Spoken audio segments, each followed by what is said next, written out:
여러분 안녕하십니까? 포항 MBC 뉴스투데이입니다. 오늘 아침 대구와 경북의 기온은 어제보다 낮게 출발합니다. 낮아진 기온에 바람까지 강해 더 춥게 느껴지겠는데요. 자세한 날씨 유아경 기상캐스터가 전해드립니다. 성격 급한 겨울이 갑자기 추위를 몰고 왔습니다. 오늘 나가실 때는 꼭 겨울 외투를 챙겨 입으셔야겠는데요. 현재 대구와 포항의 아침 기온은 7도, 안동은 1도 가리키고 있고요. 의성과 청송은 영하 0.9도까지 뚝 떨어졌습니다. 오늘 낮 기온도 최고 15도 안팎 머물며 어제보다 낮겠고요. 바람도 순간풍속 시속 55km 내외로 강하게 불어 춥겠습니다. 내일까지 북서쪽에서 남한 찬 공기의 영향으로 추위가 기승을 부리겠는데요. 절기 입동인 내일은 아침 기온이 영하권으로 곤두박질 치는 곳도 있겠습니다. 더불어 오늘과 내일 대구와 경북 내륙 대부분 지역에는 서리가 내리는 곳이 있겠고요. 일부 경북 내륙에는 얼음이 어는 곳도 있겠습니다. 내일까지 급격한 기온 변화에 대비해 건강관리 각별히 유의하시기 바랍니다. 기온은 모레부터 차차 평년 수준을 회복하겠고요. 당분간 가끔 구름만 지나는 가운데 일교차가 크게 벌어지겠습니다. 날씨였습니다. 울진군이 대규모 스마트 표고버섯 재배 단지를 조성해 지역의 새로운 소득 작물로 육성하고 있습니다. 스마트 표고버섯 재배 단지를 임대 방식으로 운영해 새로운 일자리 창출과 지역 농가 소득 향상에 큰 도움이 되고 있습니다. 김영일 기자가 보도합니다. 울진군이 지난해 24억 원을 투자해 군유지에 조성한 스마트 표고버섯 재배단지입니다. 재배하우스에는 참나무 배지 위로 수확을 앞둔 표고버섯이 빼곡하게 매달려 있습니다. 울진 지역 표고버섯 재배 농민 육성을 위해 10개 동의 재배하우스를 임대 방식으로 운영하고 있는데 지난 1년 동안 80톤을 생산했습니다. 군에서 이런 좋은 시설을 지어주셔서 큰 진입 장벽 없이 재배하게 돼서 경제적으로도 큰 도움이 된 것 같습니다. 연중 수확이 가능하고 친환경 인증을 통해 안정적인 판로도 구축했습니다. 울진군은 오는 2026년까지 민간 보조 사업으로 36억 원의 예산을 투입해 스마트 표고버섯 재배하우스 30개 동을 새롭게 조성합니다. 또 표고버섯 재배 기술 연구와 함께 다양한 가공식품 개발을 통해 부가가치를 높여나갈 계획입니다. 재배 농가의 기술 향상을 위해서 교육을 지속적으로 추진을 하고 등급의 버섯을 이용한 먹거리, 각종 가공을 통해 가지고 부가가치를 향상시켜서 울진군을 표고버섯의 메카로. 울진군에서는 처음 시도한 대규모 표고버섯 재배 사업이 지역의 새로운 소득원이 될지 관심을 모으고 있습니다. MBC 뉴스 김형일입니다. 더불어민주당 경북도당은 대구 경북 행정통합 추진과 관련해 경상북도가 홍준표 대구시장에 끌려다니는 뒷북 행정으로 일관하고 있다고 비판했습니다. 홍준표 대구시장이 지난달 말 행정통합 설명회를 열겠다고 밝히자 경상북도도 지난 주말 부랴부랴 권역별 주민설명회를 진행하겠다고 발표했다면서 매번 홍 시장에 끌려다니는 모습을 보인다고 지적했습니다. 이어 지금이라도 공론화 과정을 충분히 거치고 시도민들의 의견을 반영한 뒤 주민투표로 결정할 것을 촉구했습니다. 교육부가 교원 채용 규모를 축소하고 있는 가운데 내년에 경북 도내 학교에 배정될 중등교사 수가 200명 이상 줄어드는 것으로 확인됐습니다. 경북교육청은 작은 학교의 교사 수를 줄이고 큰 학교는 학급당 학생 수를 늘려 대응하겠다는 계획인데요. 학령 인구 감소에 대응하는 측면을 감안하더라도 교육의 질 저하가 불가피해 보입니다. 이도은 기자의 보도입니다. 전교생 16명의 작은 학교인 예천 풍량중학교. 이 학교의 교사는 기간제까지 합해도 6명뿐입니다. 교사가 부족하다 보니 영어 선생님은 학교 2곳을 오가며 수업하고 사회 선생님은 한문 과목까지 가르칩니다. 오늘 같은 경우에는 3교시 1학년 한문 수업을 하고 4교시에 3학년 사회 수업을 하고 그리고 7교시에 1학년 교실에 가서 또 사회 수업을 해야 된다는 겁니다. 수업 연구하는데도 사회 수업보다는 오히려 한문 수업에 더 많은 시간이 할애돼서 교사들은 수업 운영에 이미 한계가 왔다고 우려하지만 내년 상황은 더 열악해집니다. 교육부가 경북의 중등교사 정원을 올해보다 204명이나 더 감축하기로 했기 때문입니다. 교육부의 교원 감축에 대응하기 위해 경북교육청은 학급 편성 기준을 사상 최대폭으로 크게 수정했습니다. 먼저 학생 수가 60명 이하인 작은 학교 경우 교사 7명을 배정받으려면 올해는 전교생이 16명만 넘으면 됐지만 내년부터는 19명 이상이 돼야 합니다. 학급당 학생 수도 늘어납니다.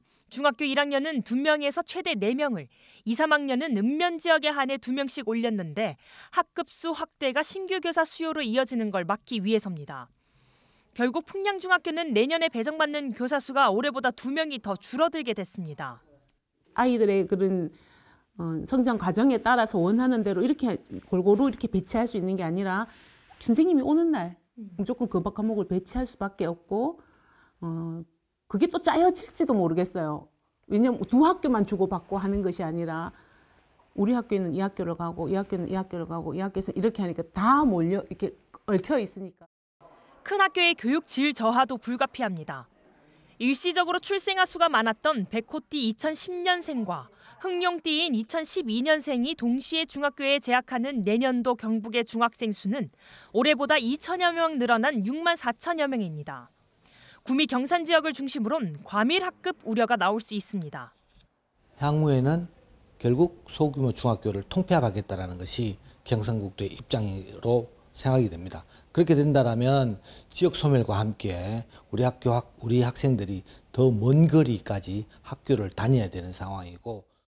다만 유치원과 고등학교는 학급당 정원 수에 변동이 없고 초등학교는 오히려 학급당 정원이 2명씩 줄어듭니다.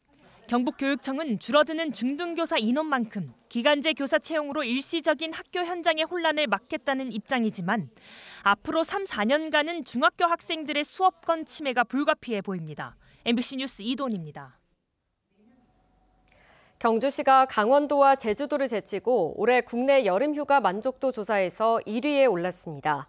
여행 리서치 전문기관 컨슈머 인사이트가 국내 1박 이상 여름휴가자 17,000여 명을 대상으로 여행 만족도를 조사한 결과 경주시가 1위를 차지했습니다.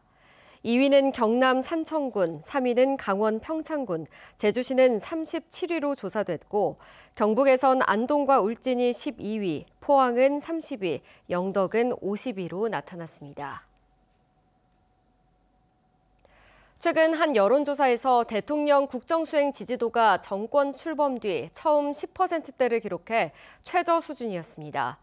그동안 높은 지지를 보내준 대구 경북에서 오히려 평균보다 더 낮은 지지도가 나와 충격적이라는 반응도 있는데요. 보도에 권윤수 기자입니다.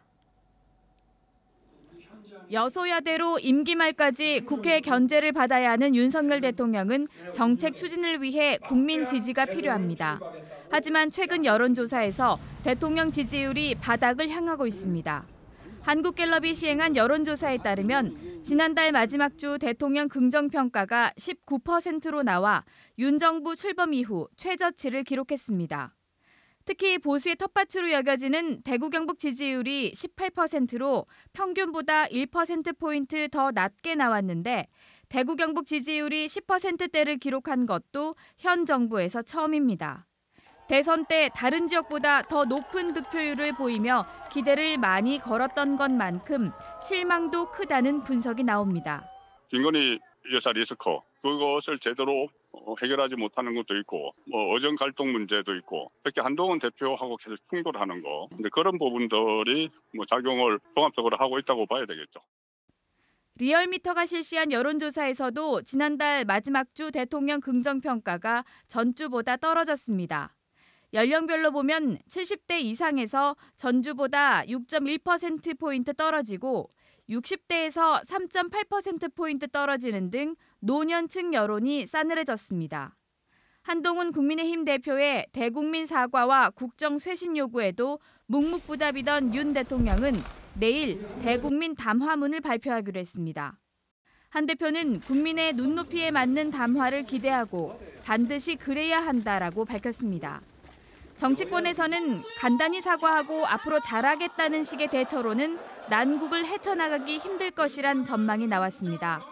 김건희 여사에 관한 의혹, 의정 갈등 등 당면한 문제에 구체적이고도 현실적인 대책을 내놓아야 한다는 지적이 많습니다. 이번 대국민 담화에서는 아주 구체적인 내용이 담겨야 한다고 생각을 합니다. 지금까지 못 해왔던 거, 야당과 어떤 정치적 협의를 하고 그런 과정을 거쳐서 민생 문제를 어떻게 해결할 건지. 여권의 위기감이 커지면서 입장 표명을 더는 미룰 수 없다고 판단한 것으로 보이는 윤 대통령이 과연 어떤 대책을 내놓을지 관심이 쏠리고 있습니다. MBC 뉴스 권윤수입니다. 경상북도와 포항시는 어제 국회에서 북극항로 거점 항만 포럼을 개최했습니다. 이번 포럼은 북극항로 시대에 대비해 포항 영일마당의 거점 항만으로서의 역할과 미래 구상 방안을 모색하기 위해 열렸습니다. 포항시는 북극 해빙으로 열리는 북극항로는 유럽과 동아시아를 거치는 기존 항로보다 거리는 약 30%, 항해일은 열흘 정도 단축돼 수송비 절감 효과가 있다고 설명했습니다. 강원 동해안의 대표 어종하면 오징어를 빼놓을 수 없죠. 하지만 최근 들어 어획량이 급감해 위판 물량도 4년 만에 10분의 1로 쪼그라들며 전국 최저 수준으로 추락했습니다. 배연원 기자가 보도합니다. 바다에서 직접 잡은 수산물만 파는 강릉 주문진 어민수산시장. 상가 수조에서 오징어 수십 마리가 헤엄치고 있습니다. 한동안 오징어를 보기 어려웠지만 최근 조금씩 잡히며 판매하는 상점들도 눈에 띄는 겁니다. 20마리에 한 2만 원씩도 막 하고 이랬잖아요. 많아서. 근데 지금은 그 정도는 안 되고 한 마리 10,000원 정도 꼴이었는데 옛날에는 엄청 많았죠. 근데 지금은 너무 많이 없어졌어요, 수요가. 예. 그때에 비하면 한 10분의 1도 안 되는 것 같아요. 어린 오징어 남획을 비롯해 중국 어선의 북한 수역 조업, 수온 상승에 따른 어장 변화까지 이어지며 오징어 어획량이 크게 줄어들고 있습니다. 사정이 이렇다 보니 강원도의 오징어 위판 물량은 전국 광역지자체 가운데 최저 수준을 보이고 있습니다.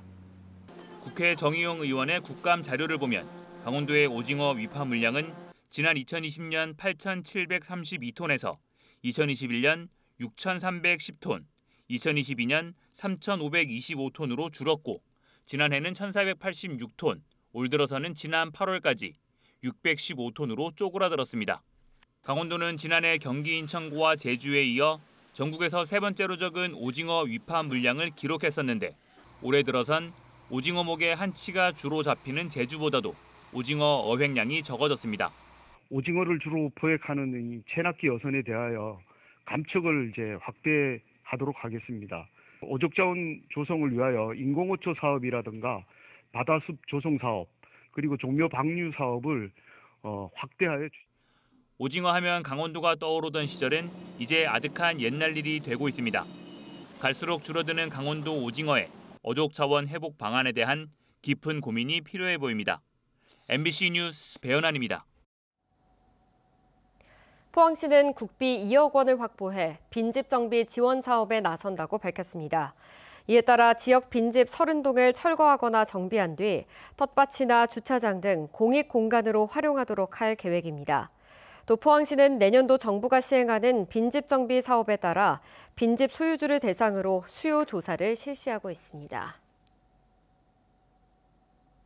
포항시는 재선충 방제 예산과 2차 전지, R&D 사업 예산 등 내년도 국가 예산 확보를 위한 대응에 나섰습니다. 이강덕 포항시장은 어제 국회를 찾아 포항시가 중점을 두고 있는 재선충 방제와 4세대 방사광 가속기 증설, 2차 전지 특화 단지 후속 사업, 포항역 주차장 확대 사업 예산 등을 협의했습니다. 경주시는 국회를 방문해 내년도 에이펙 성공 개최를 위해 811억 원이 필요하다며 국비 반영을 건의했습니다. 주요 지원 사업으로는 보문단지 야간 경관 개선과 숙박시설 정비, 에이펙 기념관 건립, 경주 읍성 복원 등 19건입니다. 경상북도는 에이펙 준비사항 점검회의를 갖고 행정 예산 지원과 투자 통상 박람회, K한류 박람회 개최 등에 대해 논의하고 행정력을 집중하기로 했습니다. 한편 경상북도와 경주시는 오는 8일 오후 6시 경주 시민운동장에서 에이펙 경주 성공 개최 기원 콘서트를 개최합니다. 경상북도가 아프리카 돼지열병 확산을 막기 위해 위치 추적 장비가 장착된 포획 트랩 100개를 추가로 설치했습니다. 멧돼지가 포획 트랩, 즉 덫에 걸리면 움직임이 포획단에 실시간으로 전송돼 신속한 대응이 가능합니다. 경북은 올해 발생한 ASF 양성 개체와 멧돼지 서식 개체가 전국에서 가장 많아 전국 포획 트랩의 73%, 1,100개가 도내에 설치돼 있습니다. 국내 최대 한옥 특화 전시회인 한옥문화박람회가 내일부터 10일까지 경주 화백 컨벤션 센터에서 열립니다. 올해 행사에선 한옥 건축과 자재, 한옥 문화 등 5개 분야 전시와 경북 무형유산의 공개 시연 행사, 한옥 시공부터 유지 보수까지 다양한 정보를 제공합니다. 한옥 활용 사례와 한옥 리모델링 등에 대한 전문가 회의가 열리고 한옥 건축 상담회와 한옥 스텝 투어 등 부대 행사도 이어집니다. 예산국회가 막이 오른 가운데 농민단체가 내년도 농업예산 증액을 요구하고 나섰습니다. 한국후계농업경영인 중앙연합회는 농식품 핵심 정책사업 예산 요구사항을 통해 무기질 비료가격 보조와 사료자금 상환 유예, 여성농민 특수건강검진 지원 등을 요구했습니다.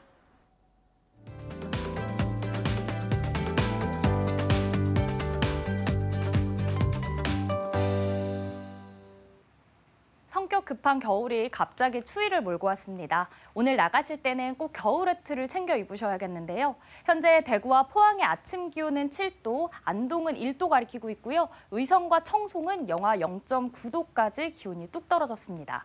오늘 낮 기온도 최고 15도 안팎 머물며 어제보다 낮겠고요. 바람도 순간풍속 시속 55km 내외로 강하게 불어 춥겠습니다.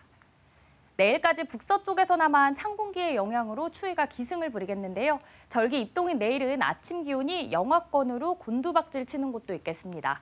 더불어 오늘과 내일 대구와 경북 내륙 대부분 지역에는 서리가 내리는 곳도 있겠고요. 경북 일부 내륙에는 얼음이 어는 곳도 있겠습니다. 내일까지 급격한 기온 변화에 대비해 건강관리 각별히 유의하시기 바랍니다. 위성 영상입니다. 오늘 전국적으로 중국 북부지방에서 확장하는 찬 대륙고기압의 영향을 받겠습니다. 자세한 지역별 날씨 보시면 오늘 우리 지역 울릉도와 독도를 제외하고 하늘 대체로 맑겠습니다. 미세먼지는 좋음 수준 예상되고요. 먼바다를 중심으로 현재 풍랑주의보가 발효 중인 가운데 바다의 물결은 0.5m에서 최고 2.5m로 너울성 파도가 높게 일겠습니다. 오늘 아침 대구의 기온은 7도, 성주는 3도 가리키고 있는데요. 낮에는 대구와 성주 모두 15도까지 올라 일교차가 크겠습니다. 안동의 현재 기온은 1도, 의성은 영하 0.9도 가리키고 있고요. 낮에는 안동 14도, 의성은 15도 예상됩니다. 현재 포항의 아침 기온은 7도, 낮 기온은 15도 전망되고요. 오늘 동해 남부 해상에는 돌풍과 함께 천둥, 번개가 치는 곳이 있겠습니다. 기온은 모레부터 차차 평년 수준을 회복하겠고요. 당분간 가끔 구름만 지나는 가운데 일교차가 크게 벌어지겠습니다. 날씨였습니다. 이상으로 포항 MBC 뉴스투데이 마칩니다. 시청해주신 여러분 고맙습니다.